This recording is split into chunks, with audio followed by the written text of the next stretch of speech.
Alors la première question que j'ai envie de vous poser, c'est pourquoi les intoxications alimentaires sont-elles plus fréquentes durant l'été? Alors déjà parce que les températures grimpent et ça reste quand même des conditions favorables pour le développement, pour la prolifération ou en tout cas la multiplication des bactéries pendant cette période. Et donc, forcément, quand elles trouvent le terrain, ben, elles se multiplient très rapidement. On a des exemples comme par exemple le salmonella, l'Escherichia coli, le Campylobacter. Donc, c'est des bactéries qui se multiplient très rapidement, et surtout quand les températures sont entre 5 et 60 degrés Celsius. C'est ce que les spécialistes appellent la zone de danger. Donc, d'où l'importance vraiment de savoir comment manipuler les aliments qu'on consomme, surtout pendant cette période d'été. D'accord. La deuxième question que j'ai envie de vous poser, c'est quel rôle joue la chaleur et la rupture de la chaîne de froid dans justement la prolifération de ces bactéries? Alors, la chaîne de froid est toujours importante pour conserver les aliments. Pourquoi? Parce que, comme je viens de le mentionner, les températures élevées, donc ça aide à ce que les bactéries soient multipliées d'une manière très très rapide. Donc, c'est vrai que la chaîne de froid, elle ne tue pas les bactéries, mais elle stoppe leur multiplication. Donc, c'est pour cela que c'est toujours intéressant en fait, c'est toujours important de respecter cette chaîne de froid, surtout quand on achète les produits pour les ramener de chez nous, en fait, du marché à chez nous, et aussi la chaîne de transport. On commence en fait du point initial jusqu'au point de vente. Donc, c'est toujours très important de garder cette chaîne bien respectée pour éviter tout type d'intoxication. D'accord. Et justement, pourquoi est-ce que ces aliments sont particulièrement sensibles? Pourquoi? Parce qu'on a des aliments, en fait, on va pas parler de tous les aliments parce que Oui. pas tous les aliments sont faits, en fait, pas tous les aliments vont faire à ce que ça provoque des intoxications alimentaires. Mais il y a certains aliments qui sont riches en protéines et en eau, et donc c'est un milieu favorable pour le développement des bactéries.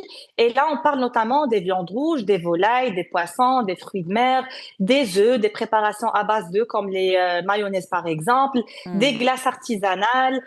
On parle vraiment d'un large choix d'aliments. Donc, c'est pour cela que c'est toujours important de faire attention à cette catégorie d'aliments et aussi aux légumes et fruits quand ils sont pas bien lavés, ou sinon Oui. pour ne pas choper des intoxications.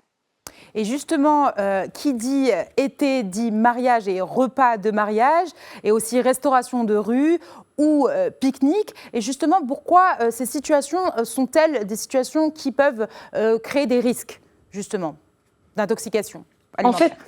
en, f- En fait, parce que les repas restent à l'extérieur, en fait, Oui. exposés à une température ambiante pendant une longue durée. Si on parle par exemple dans les buffets ou on parle des mariages, on a des aliments qui restent à l'extérieur minimum 2 heures. Parfois, si c'est un buffet, ça peut rester plusieurs heures. Donc, c'est là où il y a un risque avec les fortes températures. Donc, les bactéries peuvent se multiplier et cela, bien sûr, pourra causer des intoxications chez les personnes les plus vulnérables. Et parfois, même si ce n'est pas des personnes vulnérables, bah forcément, avec le développement bactérien, ça peut exactement causer ce genre d'intoxication. Très bien. Justement, pour les téléspectateurs qui nous regardent, quels sont les premiers signes d'une intoxication alimentaire? Les nausées, on a Mhm. les vomissements, la diarrhée, et les douleurs abdominaux et parfois la fièvre. Il faut juste savoir que il y a des symptômes qui apparaissent juste sur place, mais il y a des symptômes qui peuvent apparaître après un ou plusieurs jours d'avoir consommé un aliment qui va nous euh, créer cette intoxication. Donc, c'est pour cela qu'il faut être vraiment vigilant.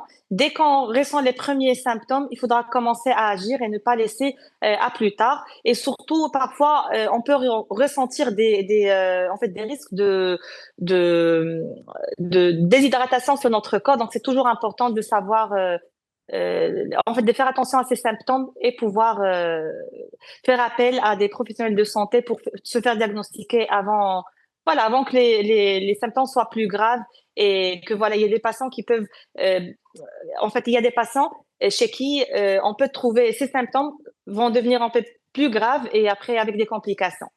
Donc certains symptômes sont assez immédiats? Il y a des symptômes immédiats? Oui, il y a des symptômes qui sont immédiats, mais il y a des symptômes qui vont apparaître que un ou plusieurs jours après l'intoxication. D'accord, donc ça dépend de l'aliment qui a été ingurgité par la personne. En fait, ça dépend du germe.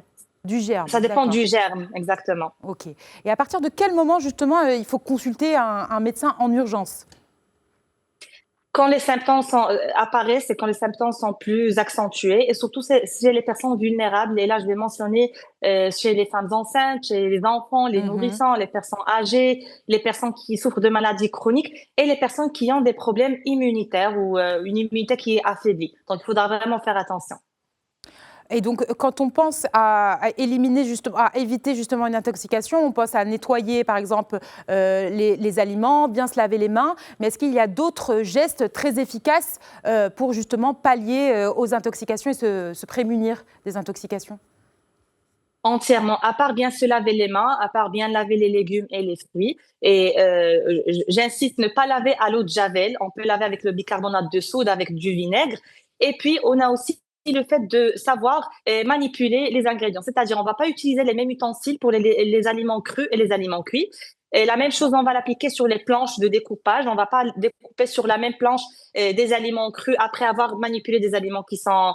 pardon, on ne va pas utiliser une planche pour des aliments cuits après l'avoir utilisé pour des aliments crus sans la nettoyer. Et il y a aussi le fait de bien cuisiner les aliments. Par exemple, là, je vais surtout insister sur les œufs, les viandes, les volailles, les poissons. Et donc, surtout, garder les aliments à une température fraîche pour éviter ce genre d'intoxication alimentaire. Très bien. Et alors, avant-dernière question, quelle erreur les consommateurs commettent-ils le plus souvent justement pendant l'été, concernant leur alimentation? Déjà, ils ne font pas attention aux établissements où ils vont. Si on part à un snack où il n'y a pas une réglementation, il n'y a pas une autorité sanitaire qui fait un contrôle, on a plus de risques à développer une intoxication alimentaire. Après, parfois, c'est vrai qu'on peut être dans des établissements qui sont contrôlés, mais il peut qu'il y ait des problèmes juste de manipulation. Par exemple, ne pas bien se laver les mains, le fait de découper sur des planches. Mais normalement, quand c'est des établissements qui sont suivis par des autorités, on n'a pas ce genre de risque d'intoxication.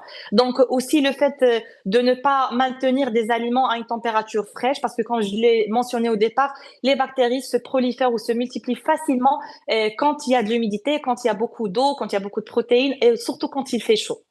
Et justement, comment du coup repérer ces établissements à risque? Alors, les établissements, parfois, on peut trouver des snacks qui sont des snacks aléatoires. Donc, il faudra vraiment faire attention. Après, quand on part à des restaurants qui sont connus, souvent, il y a des affiches et voilà,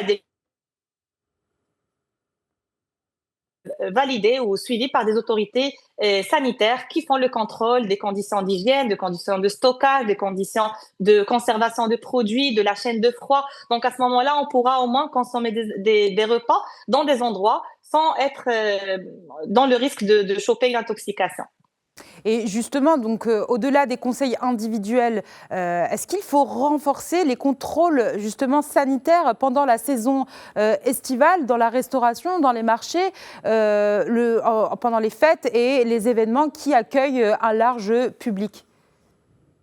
C'est très important de renforcer cela. Moi, je dis toujours, le problème de l'intoxication, c'est à double tranchant. C'est-à-dire aujourd'hui, oui, les autorités sanitaires doivent faire leur travail, mais il faut aussi sensibiliser la population pour qu'elle puisse aussi prendre en considération dans quels établissements elle met les pieds pour aller consommer un repas, mais aussi pour qu'elle puisse pratiquer des conditions d'hygiène pour éviter tout type d'intoxication alimentaire.